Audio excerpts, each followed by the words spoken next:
पल के लिए कल्पना की जाए कि एक बहुत ही विशाल और गगनचुंबी इमारत बनानी है। एक बहुत बड़ा प्रोजेक्ट। बिल्कुल। लेकिन शर्त यह है कि जमीन पर नींव रखकर शुरुआत नहीं करनी है। तो फिर कैसे? शुरुआत पहाड़ की बिल्कुल चोटी से करनी है। मतलब ऊपर से पत्थर काटना शुरू करना है और नीचे की तरफ खुदाई करते हुए पूरी की पूरी इमारत तैयार करनी है। बिना किसी आधुनिक मशीन के? हाँ बिल्कुल, कोई आधुनिक मशीन नहीं, कोई 3D मॉडलिंग सॉफ्टवेयर नहीं और क्रेन जैसी कोई सुविधा भी नहीं। ये तो सच में किसी नामुमकिन काम जैसा लगता है। और सबसे हैरान करने वाली बात यह है कि इस तकनीक में गलती की कोई गुंजाइश नहीं होती। जी, क्योंकि अगर एक हथौड़े की गलत चोट लग गई तो पत्थर का एक गलत टुकड़ा टूट जाएगा और पूरी की पूरी इमारत का डिजाइन हमेशा के लिए बर्बाद हो सकता है। उसे किसी भी तरह सुधारा नहीं जा सकता। सही कहा। सुनने में यह किसी विज्ञान कथा या फिक्शन फिल्म का दृश्य लगता है, लेकिन आज हम जिस विषय पर चर्चा कर रहे हैं वहां ये नामुमकिन लगने वाली वास्तुकला आज से 2000 साल पहले ही सच कर दिखाई गई थी। बिल्कुल, हम बात कर रहे हैं महाराष्ट्र के सह्याद्री पहाड़ों में स्थित अजंता की गुफाओं की। जी, और आज की हमारी इस चर्चा का मकसद ये समझना है कि कैसे दूसरी शताब्दी ईसा पूर्व से लेकर छठी शताब्दी तक इन विशाल गुफाओं को पहाड़ों से तराशा गया। कैसे वास्तुकला का ये चमत्कार 1000 सालों तक दुनिया की नजरों से बिल्कुल गायब रहा, और इसके पीछे का वो वैज्ञानिक नजरिया क्या है जो आज के आधुनिक इंजीनियरों को भी सोचने पर मजबूर कर देता है। और रसायन शास्त्रियों को भी। बिल्कुल। मैं अक्सर सोचती हूँ कि यह एक तरह का टाइम कैप्सूल था। Time capsule? हाँ, एक समय का संदूक जिसे सदियों पहले बंद कर दिया गया था, और जब ये खुला तो इसमें से एक पूरी सभ्यता का रंगीन इतिहास बाहर आया। बहुत ही सटीक तुलना की आपने। देखिए, हमारा मकसद एक बहुत बड़े रहस्य को सुलझाना है कि मुगल काल के दौरान, विशेषकर जब औरंगाबाद में इतनी राजनीतिक हलचल थी, तो अजंता की विशाल गुफाएं इतिहास के पन्नों से एकदम गायब कैसे हो गईं। एक प्रमुख केंद्र तेजी से विकसित हो रहा था और दूसरी तरफ वहां से कुछ ही दूरी पर सदियों की कला और साधना का इतना बड़ा केंद्र बिल्कुल खामोश पड़ा था। हाँ, शुरुआत में मैं इस स्थिति को एक स्मार्टफोन के छिपे हुए फोल्डर की तरह सोच रहा था, लेकिन ये उससे भी आगे की बात लगती है। ये ऐसा है जैसे हार्ड ड्राइव का एक हिस्सा इनक्रिप्ट हो गया हो और सिस्टम को पता ही ना हो कि वो स्पेस मौजूद भी है। तो सवाल ये है कि कोई इतनी विशाल चीज छिप कैसे सकती है? इसके लिए हमें कैसे और क्यों दोनों पहलुओं को समझना होगा। भौगोलिक दृष्टिकोण से देखें तो प्रकृति ने एक अभेद्य सुरक्षा चक्र बना दिया था। सह्याद्री पर्वतमाला, वाघोरा नदी की घुमावदार घाटी और घने जंगलों ने अजंता को मतलब एक प्राकृतिक दुर्ग की तरह। बिल्कुल एक प्राकृतिक दुर्ग में बदल दिया था अजंता को। मुगल काल में जो भी नए सैन्य या व्यापारिक मार्ग बने, उन्होंने इस दुर्गम क्षेत्र को बाहरी रखा। वे आसान रास्तों से गुजरे। अच्छा, और इसके पीछे एक बड़ा कारण यह भी था कि भारत में बौद्ध धर्म का प्रभाव उस समय तक लगभग क्षीण हो चुका था। सही कहा ना? जी बिल्कुल। जिन बौद्ध भिक्षुओं के कारण वो स्थान जीवंत था, उनका आना जाना बंद हो चुका था। जब इंसानी गतिविधियां रुकी तो प्रकृति ने उस जगह पर अपना कब्जा कर लिया। हाँ, गुफाओं के प्रवेश द्वारों पर जंगल उगाया होगा। हाँ, और उसने इस पूरी धरोहर को अपनी हरी चादर से ढक लिया। यहाँ मुझे थोड़ी उलझन हो रही है। मुगल प्रशासन तो अपने विस्तृत दस्तावेजीकरण के लिए जाना जाता था। जमीन की पैमाइश से लेकर लगान तक का बारीक हिसाब रखा जाता था। तो फिर 30 विशाल गुफाओं वाली पूरी की पूरी एक घाटी उनके इतने सटीक रिकॉर्ड से कैसे बच गई? दरअसल मुगलों का दस्तावेजीकरण मुख्य रूप से राजस्व, कृषि और सैन्य रणनीति पर केंद्रित था। अजंता इनमें से किसी भी पैमाने पर खरा नहीं उतरता था। हाँ, क्योंकि वो तो एक दुर्गम जंगल में स्थित घाटी थी। सही कहा। वहां न कोई खेती होती थी, न ही उसका कोई रणनीतिक महत्व था मुगलों के लिए। यानी शासकों के नजर में उसका कोई आर्थिक मूल्य नहीं था। एकदम सटीक। हो सकता है कि जंगल में रहने वाले कुछ स्थानीय आदिवासियों को इन गुफाओं की जानकारी रही हो, लेकिन वो जानकारी कभी प्रशासनिक स्तर तक नहीं पहुंची। मतलब उनके सरकारी अभिलेखों में इसका कोई जिक्र ही नहीं है? हाँ, मुगल अभिलेखों में इसका पूर्ण अभाव है। अजंता भौतिक रूप से वहां मौजूद था, लेकिन संस्थागत रूप से वो अदृश्य था। तो ये तो ऐसा लगता है जैसे अजंता का वो दौर एक बहुत बड़ा दुर्भाग्य था। मतलब इतनी महान कला को देखने वाला कोई नहीं था। दिलचस्प बात यह है कि इस विश्लेषण का सबसे बड़ा निष्कर्ष इसके बिल्कुल विपरीत है। ये गुमनामी दुर्भाग्य नहीं थी, बल्कि ये अजंता के लिए सबसे बड़ा वरदान साबित हुई। वरदान? उपेक्षा को वरदान कैसे माना जा सकता है? हम तो हमेशा यही सोचते हैं कि अगर किसी इमारत की देखभाल ना हो तो वो खंडर बन जाती है। ये एक सामान्य धारणा है, लेकिन अजंता के मामले में ये निष्क्रिय काल ही उसका रक्षक बन गया। जरा सोचिए, अगर मुगल सेनाओं को वो जगह मिल जाती या वो किसी सक्रिय व्यापारिक मार्ग पर होती तो क्या होता? शायद वहां सैनिक शिविर बन जाते। बिल्कुल, आग जलाई जाती, जिसके धुएं से वे नाजुक और प्राचीन भित्ति चित्र हमेशा के लिए नष्ट हो जाते, या फिर संघर्षों में वो कला खंडित हो जाती। ये एक बहुत ही गहरा विचार है। मतलब उपेक्षा के माध्यम से संरक्षण। जिस अंधकार और एकांत ने अजंता को दुनिया की नजरों से मिटा दिया था, उसी ने एक रक्षक की तरह उन नाजुक पेंटिंग्स को सदियों तक महफूज रखा। जी, और ये हमें यह समझने में मदद करता है कि कभी-कभी किसी ऐतिहासिक धरोहर के लिए सबसे अच्छी चीज यही होती है कि उसे उसके हाल पर छोड़ दिया जाए। इस पूरी कहानी को समझने के लिए शुरुआत उस बिंदु से करनी होगी जहां से आधुनिक दुनिया को इसके बारे में पहली बार पता चला, यानी 1819 की वो घटना। जी, ये कहानी हमें सीधे 1819 में ले जाती है। मद्रास प्रेसिडेंसी के एक ब्रिटिश सैन्य अधिकारी थे, जॉन स्मिथ। जो शिकार पर निकले थे। सही कहा। तो शुरुआत वहीं से करते हैं जब जॉन स्मिथ ने पहली बार इसे देखा। हाँ, तो ये वाघोरा घाटी के जंगलों की बात है। स्मिथ जब शिकार करते हुए उस असामान्य मेहराब के भीतर गए तो उनके सामने गुफा 10 का एक विशाल प्रार्थना गृह प्रकट हुआ। मतलब एक ऐसी जगह जो सदियों से पूरी तरह से छिपी हुई थी। जी बिल्कुल, वहां स्तंभों की लंबी पंक्तियां थीं, स्तूप थे और दीवारों पर धुंधले पड़ चुके अद्भुत चित्र थे। मतलब जो चीज हजारों सालों से इंसान की नजरों से बची हुई थी, वो अचानक सामने आ गई। ये वाकई चौंकाने वाली बात है। लेकिन एक बात माननी पड़ेगी कि इसी घटना ने एक सामान्य जिज्ञासा को व्यवस्थित अध्ययन में बदल दिया। मतलब जल्द ही ये समझ आ गया कि ये कोई साधारण जगह नहीं है। बिल्कुल, ये भारतीय इतिहास का एक बहुत बड़ा अध्याय था। तो जब ये बात फैली तो इसके अध्ययन के लिए क्या कदम उठाए गए? क्योंकि उस समय तो आज जैसी वैज्ञानिक तकनीकें उपलब्ध नहीं थीं। शुरुआत में रॉबर्ट गिल जैसे कलाकारों को इन भित्ति चित्रों की प्रतिलिपियां यानी कॉपी बनाने का काम सौंपा गया, ताकि इन्हें यूरोप ले जाकर प्रदर्शित किया जा सके। जी, उन्होंने सालों तक वहां रहकर पेंटिंग्स बनाई। लेकिन यहाँ एक बहुत बड़ी विडंबना देखने को मिलती है। वो क्या? जो मूल गुफाएं और चित्र हजारों सालों तक प्रकृति के बीच जंगली जानवरों और खतरनाक मौसम की मार झेलकर भी सुरक्षित रहे। हाँ, वो अपनी जगह पर बचे रहे। जी, लेकिन उनके संरक्षण के लिए बनाई गई वे प्रतिलिपियां लंदन की एक प्रदर्शनी में लगी आग में जलकर राख हो गई। इतनी अजीब बात है, जो कला जंगल में बची रही वो आधुनिक सभ्यता के बीच जाकर नष्ट हो गई। ये तो आधुनिक संरक्षण के तरीकों पर एक बहुत बड़ा सवालिया निशान लगाता है। बिल्कुल। इसके बाद जेम्स फर्गसन जैसे विद्वानों ने अजंता की वास्तुकला का अध्ययन कर इसे पश्चिमी दुनिया में एक शैक्षणिक पहचान दिलाई।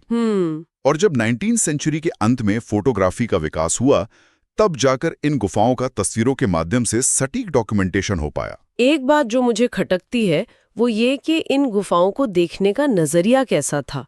मतलब क्या पश्चिमी दुनिया ने इसे भारतीय नजरिए से समझा? ये एक बहुत जरूरी सवाल है। ब्रिटिश विद्वानों ने इसे ओरिएंटल आर्ट का नाम दिया और इसे पूरी तरह से यूरोपीय कला मानकों के तराजू पर तौला। मतलब उनके अपने मानक थे? हाँ, इसे ऐसे समझिए कि यूरोपीय कला में उस समय यथार्थवाद पर जोर होता था, यानी चीजें बिल्कुल असली दिखनी चाहिए। जी। तो जब उन्होंने अजंता के चित्रों में आध्यात्मिक शांति और प्रतीकात्मकता देखी तो उन्हें लगा कि ये कला विकसित नहीं है। वो इसके पीछे के दार्शनिक अर्थ को समझ ही नहीं पाए। ये तो वही बात हुई कि किसी कविता को व्याकरण की किताब से जांचा जा रहा हो। बिल्कुल सही तुलना है। जब हम किसी अनजान कला को अपने सीमित विदेशी मानकों पर तौलते हैं तो हम अनजाने में उसका मूल अर्थ ही बदल देते हैं। सही कहा। इसके अलावा जमीनी स्तर पर भी संरक्षण के नाम पर कई गलतियां हुई। साफ सफाई और रास्ते बनाने जैसे अच्छे कदम तो उठाए गए, लेकिन कमियां भी रहीं। हाँ, चित्रों को गलत तरीके से छूना और अनुचित मरम्मत जैसी चीजें हुईं। हालांकि 20वीं सदी की शुरुआत तक आते आते भारतीय पुरातत्व सर्वेक्षण के माध्यम से इसे वैज्ञानिक तरीके से संरक्षित करने का काम शुरू हो गया था। यह सुकून भरा है कि समय के साथ चीजें सही दिशा में आगे बढ़ी। 1819 की वो घटना केवल एक भौतिक खोज नहीं थी, जी, बल्कि एक ऐतिहासिक पुनर्जागरण था। बिल्कुल। क्या ये महज एक इत्तेफाक था कि प्राचीन वास्तुकारों को इतनी दुर्गम और अजीब आकार की जगह मिल गई? क्योंकि पहाड़ काटकर इतनी बड़ी संरचना बनाने के लिए सिर्फ किसी इत्तेफाक पर तो दशकों की मेहनत नहीं लगाई जा सकती। इसके पीछे कोई गहरी सोच रही होगी। देखिए, ये इत्तेफाक बिल्कुल नहीं था।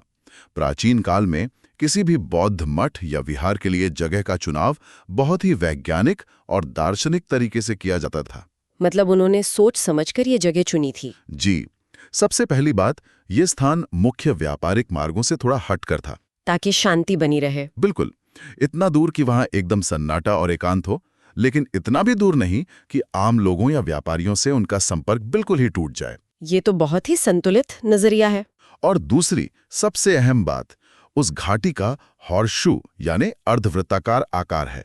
ये आकार एक प्राकृतिक एम्फीथिएटर का काम करता है। एम्फीथिएटर यानी आवाज की गूंज के लिए? जी, जब बौद्ध भिक्षु उन गुफाओं में सामूहिक रूप से मंत्रोच्चारण करते थे, तो उस घुमावदार घाटी की वजह से ध्वनि की गूंज एक विशेष तरीके से पूरे माहौल में फैलती थी। ये तो ध्वनि विज्ञान का बहुत ही बेहतरीन उदाहरण है। बिल्कुल, एकॉस्टिक्स का इससे अच्छा प्राकृतिक उदाहरण मिलना मुश्किल है। गूंज को भी महसूस किया। सही कहा। ध्वनि का ये प्रबंधन ध्यान लगाने के लिए एक बहुत ही सटीक माहौल तैयार करता होगा। जी, और जहां तक चट्टानों की बात है, तो वहां मौजूद बसाल्ट चट्टानें ज्वालामुखी के लावे से बनी थीं। ज्वालामुखी के लावे से? तो वे बहुत कठोर होंगी। बहुत ज्यादा कठोर। बसाल्ट की सबसे बड़ी खासियत ही यही होती है कि ये बहुत मजबूत होता है, जिससे संरचना हजारों साल तक बिना गिरे टिक सकती है। लेकिन अगर वे इतनी कठोर हैं, तो उन्हें तराशा कैसे गया? यही तो प्राचीन कारीगरों की कला थी। सही औजारों और तकनीक से इसे तराशा जा सकता था। तो प्रकृति ने वहां पहले से ही वास्तुकला के लिए एकदम सही कैनवास और एकदम सही ध्वनि विज्ञान तैयार कर रखा था। ये बहुत ही खूबसूरत बात है। तो भूगोल ने वो एकांत दिया, आकार ने गूंज दी, और चट्टानों ने एक ऐसा कैनवस दिया जिसे तराशा जा सके। बिल्कुल। लेकिन जब हम अजंता के निर्माण के समय और उसकी कला को देखते हैं, तो ये सब कुछ रातों रात या एक ही दौर में नहीं बना था। जी नहीं, इसमें सदियां लगी थीं। मैंने पढ़ा है कि इसका इतिहास मुख्य रूप से 2 अलग-अलग युगों और 2 बहुत ही अलग विचारधाराओं में बटा हुआ है। पहला चरण लगभग 200 ईसा पूर्व का है। सातवाहन वंश के शासन का समय। जी, ये वो समय था जब बौद्ध धर्म में हीनयान परंपरा का पालन होता था। हीनयान परंपरा? जहां तक मुझे पता है, इस परंपरा में भगवान बुद्ध को किसी मानव रूप या मूर्ति के रूप में नहीं पूजा जाता था। बिल्कुल सही। उनकी उपस्थिति को केवल प्रतीकों के माध्यम से दर्शाया जाता था, जैसे स्तूप, बोधि वृक्ष या उनके पद चिन्ह। जी, हीनयान परंपरा की सबसे बड़ी विशेषता ही उसकी सादगी और आत्म अनुशासन थी। तो इसका असर वहां की वास्तुकला पर भी पड़ा होगा? बहुत गहरा असर पड़ा। अजंता के पहले चरण में जो गुफाएं बनी, उनकी वास्तुकला में कोई खास सजावट या आडंबर नहीं था। दीवारों पर बहुत ज्यादा चित्र नहीं थे। मतलब उनका मुख्य उद्देश्य सिर्फ एकांत, ध्यान और एक सादा जीवन जीना था। जी, लेकिन इस कहानी में असली मोड़ तब आता है जब हम लगभग 5वीं और 6ठी शताब्दी ईस्वी में प्रवेश करते हैं। ये वाकाटक वंश का समय था ना? विशेष रूप से राजा हरिशेन का शासन। बिल्कुल। और इसी दौरान बौद्ध धर्म में महायान परंपरा का उदय होता है। ये वैचारिक बदलाव मुझे बहुत दिलचस्प लगता है। मतलब अगर इसे समझना हो तो ये ऐसा है जैसे हम कोई बहुत ही शांत और बिना तस्वीरों वाली किताब पढ़ रहे हों, और फिर अचानक से वो किताब एक भव्य, रंगीन और जीवंत सिनेमाई अनुभव में बदल जाए। बहुत ही बढ़िया उदाहरण दिया आपने। महायान परंपरा में भगवान बुद्ध को एक दिव्य स्वरूप माना गया और बोधिसत्वों की करुणा पर बहुत जोर दिया गया। तो अब केवल स्तूप या पदचिन्ह जैसे प्रतीकों से काम नहीं चलने वाला था। बिल्कुल नहीं। सादगी की जगह अचानक भव्यता ने ले ली। भावनाओं को व्यक्त करने के लिए बुद्ध की विशाल मूर्तियां बनने लगी और दीवारों पर जातक कथाओं को रंगों से उकेरा जाने लगा। जी, यही वो मोड़ है जहां अजंता अपनी उस कलात्मक ऊंचाई पर पहुंचता है जिससे पूरी दुनिया जानती है। लेकिन इतनी भव्यता के लिए तो बहुत सारा पैसा और संसाधन चाहिए होगा। ये एक बहुत ही व्यवहारिक पहलू है। इतने बड़े पैमाने पर काम करने के लिए, विशाल मूर्तियां तराशने और बारीक चित्रकारी करने के लिए बेहिसाब धन की आवश्यकता थी। तो क्या ये सारा खर्च सिर्फ राजा उठा रहे थे? नहीं, ये सब कुछ सिर्फ वाकाटक राजाओं के शाही खजाने से नहीं हो रहा था। इस निर्माण में समाज के एक बहुत बड़े वर्ग का आर्थिक और सामाजिक सहयोग शामिल था। इसमें व्यापारियों का भी बड़ा हाथ था, है ना? बहुत बड़ा हाथ था। ये वाकई सोचने वाली बात है, क्योंकि उस समय भारत का अंतर्राष्ट्रीय व्यापार अपने चरम पर था। व्यापारी रेशम मार्ग और अन्य समुद्री रास्तों से अपार धन कमा रहे थे। बिल्कुल। और प्राचीन भारत में अपनी संपत्ति का एक हिस्सा धार्मिक और सामाजिक कार्यों में दान करने की एक बहुत मजबूत परंपरा रही है।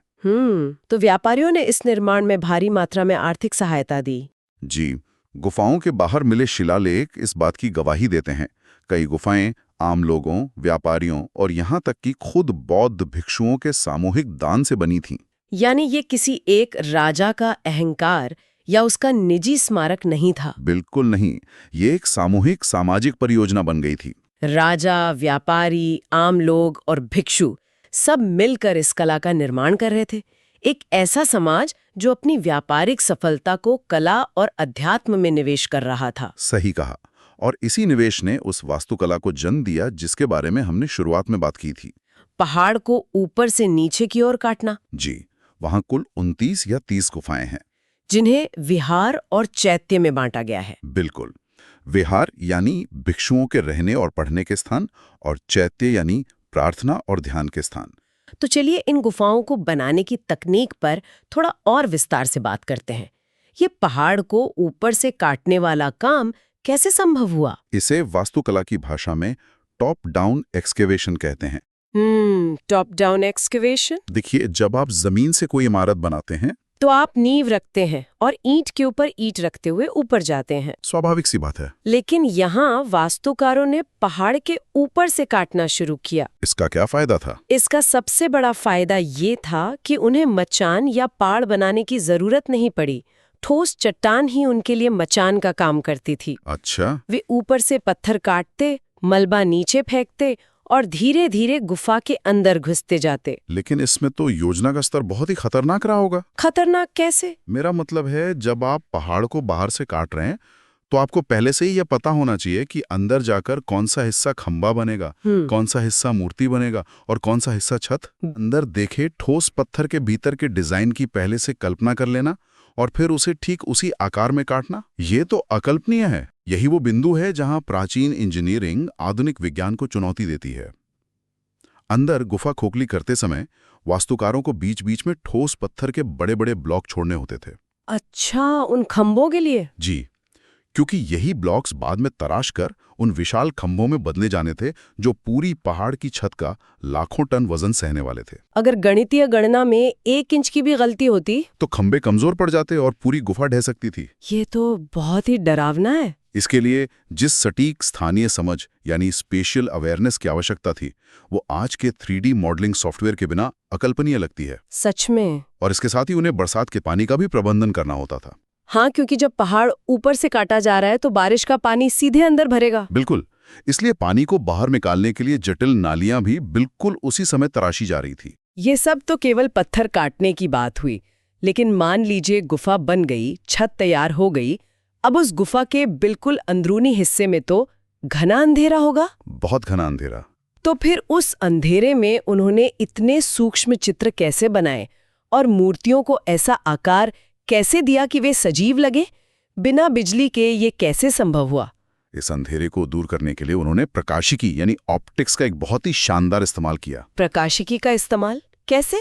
जो चैत्य गुफाएं थीं, उनके बिल्कुल सामने के हिस्से में मुख्य द्वार के ऊपर घोड़े की नाल के आकार की बहुत बड़ी और घुमावदार खिड़कियां बनाई गईं। इन खिड़कियों का कोण, इनकी ऊंचाई और इनका आकार ऐसे डिजाइन किया गया था कि दिन के खास समय पर सूरज की रोशनी का एक बहुत ही शक्तिशाली और सीधा पुंज खिड़की से अंदर आता था। एक सीधा प्रकाश पुंज। जी, ये रोशनी का पुंज पूरी अंधेरी गुफा को चीरता हुआ सीधे गुफा के बिल्कुल अंत में रखे स्तूप या बुद्ध की मूर्ति के चेहरे पर जाके गिरता था। ये तो बिल्कुल वैसा ही है जैसे किसी आधुनिक थिएटर में मुख्य कलाकार पर ऊपर से एक स्पॉटलाइट डाल दी गई हो। बिल्कुल वैसा ही। प्राकृतिक रोशनी को इस तरह मोड़ना कि वो अंधेरे में एक चमकती हुई मूर्ति का प्रभाव पैदा करे, ये वाकई हैरान करने वाला है। और ये केवल रोशनी का प्रबंधन नहीं था, और भी कुछ था। जी, दिन के अलग अलग समय पर जैसे जैसे सूरज की दिशा बदलती थी, मूर्ति के चेहरे पर पड़ने वाली परछाइयां भी बदलती थीं। इससे ऐसा लगता था जैसे बुद्ध के चेहरे के भाव बदल रहे हों।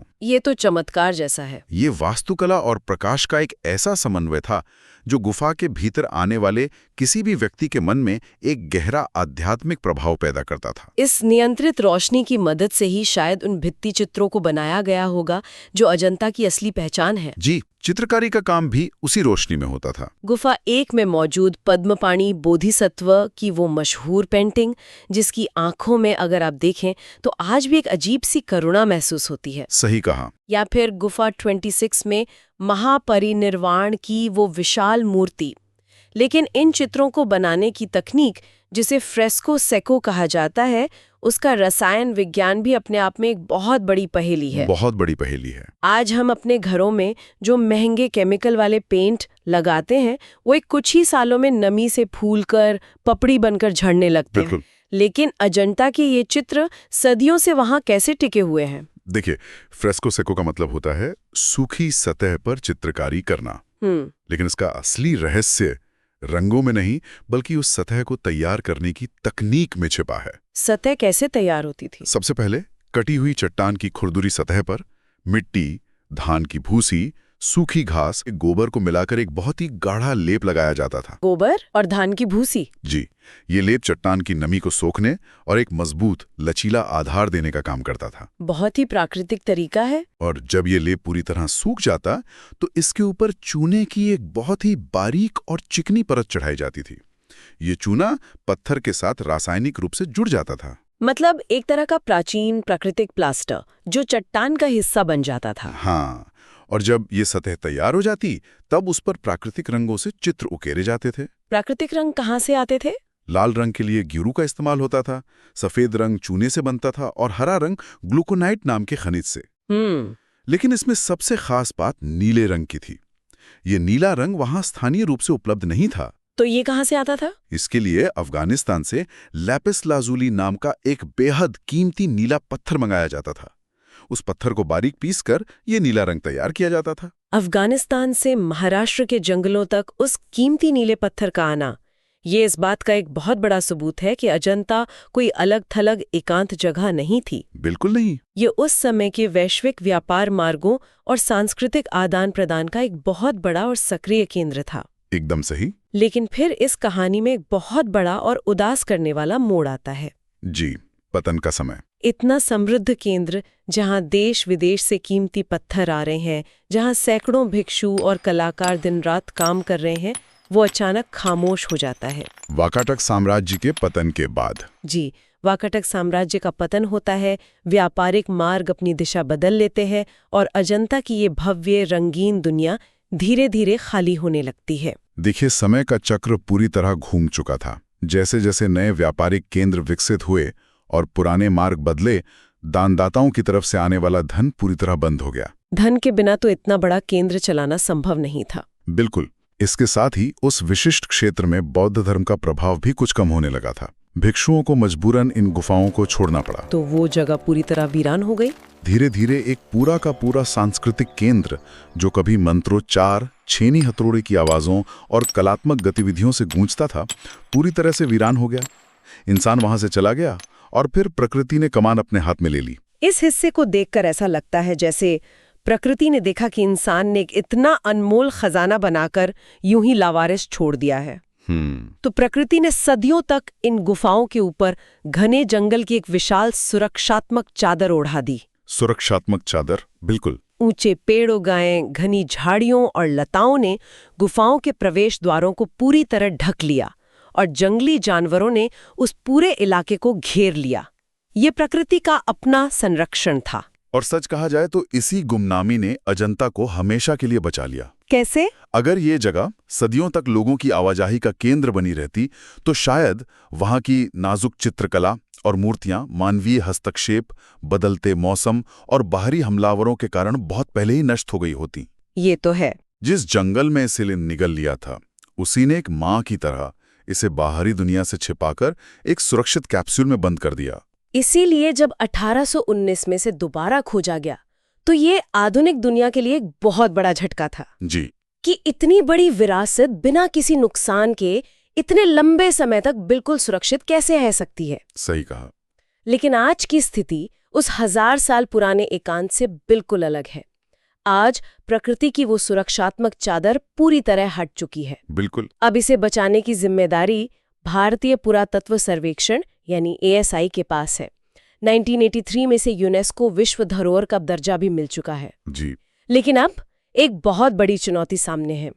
जिस एकांत और सन्नाटे ने इन गुफाओं को 1000 साल तक सुरक्षित रखा था, वो एकांत अब हमेशा के लिए खत्म हो गया है। आज लाखों पर्यटक हर साल दुनिया भर से वहां पहुंचते हैं। ये आज के संरक्षण की सबसे बड़ी विडंबना है। विडंबना। जी। हम जिस विरासत की प्रशंसा करने और उसे देखने जाते हैं, अनजाने में हमारे वहां होने से ही वो नष्ट हो रही है। ये बहुत ही दुखद है। जब किसी दिन हजारों पर्यटक उन संकरी गुफाओं में जाते हैं तो उनके सांस छोड़ने के कारण गुफा के भीतर कार्बन डाइऑक्साइड और नमी का स्तर बहुत तेजी से बढ़ जाता है। एक इंसान जब सांस छोड़ता है तो वो हवा में नमी छोड़ता है। सोचिए, जब एक दिन में 10,000 लोग वहां सांस ले रहे हैं तो वहां का तापमान और नमी कितनी बढ़ जाती होगी। बिल्कुल। ये तो उन सदियों पुराने प्राकृतिक रंगों और मिट्टी गोबर के लेप के लिए सबसे बड़ा खतरा होगा। जी। इसी नमी के कारण दीवारों पर पसीना आने लगता है, फफूंदी लग सकती है, लेप अपनी जगह से फूल सकता है और सदियों पुराने वे रंग पपड़ी बनकर उखड़ सकते हैं। तो ASI इसे कैसे संभाल रहा है? आधुनिक विज्ञान को यहाँ बहुत ही सतर्कता से काम लेना पड़ रहा है। ASI ने रासायनिक सफाई के ऐसे बेहद संवेदनशील तरीके विकसित किए हैं जो केवल ऊपर जमी धूल और फफूंदी को हटाते हैं और मूल रंगों को नुकसान नहीं पहुंचाते। बिल्कुल नहीं, मूल रंगों को बिल्कुल नहीं छुआ जाता। और रोशनी का प्रबंधन कैसे हो रहा है? क्योंकि इतनी पुरानी पेंटिंग्स पर अगर कैमरे की फ्लैशलाइट या तेज कृत्रिम रोशनी पड़ेगी तो रंग तो वैसे ही फीके पड़ जाएंगे। इसीलिए गुफाओं के भीतर प्रकाश को बहुत सख्ती से नियंत्रित किया जाता है। वहां विशेष ऑप्टिकल फाइबर और बेहद कम तीव्रता वाली LED लाइट्स लगाई गई हैं। इन लाइट से क्या फायदा होता है? इन लाइट्स की खासियत यह है कि इनमें से गर्मी यानी थर्मल एमिशन लगभग शून्य होता है, जिससे रंगों को नुकसान नहीं पहुंचता। इसके अलावा गुफा के माइक्रोक्लाइमेट को स्थिर रखने के लिए नमी को सोखने वाले उपकरण लगाए गए हैं। पर्यटकों की संख्या के साथ साथ उनके अंदर रुकने के समय को भी अब सख्ती से सीमित किया जाता है। मतलब प्रयास यही है कि विरासत के दर्शन और उसके संरक्षण के बीच एक बहुत ही नाजुक संतुलन बना रहे। बिल्कुल सही। ये पूरी यात्रा हमें इतिहास की गहराइयों से होते हुए आज के आधुनिक विज्ञान तक ले आती है। शुरुआत में जो सवाल हमने उठाया था कि क्या वास्तुकला, धर्म और समाज के मिलने से कोई अमर धरोहर बन सकती है, अजंता इसका सबसे बड़ा प्रमाण है। जी।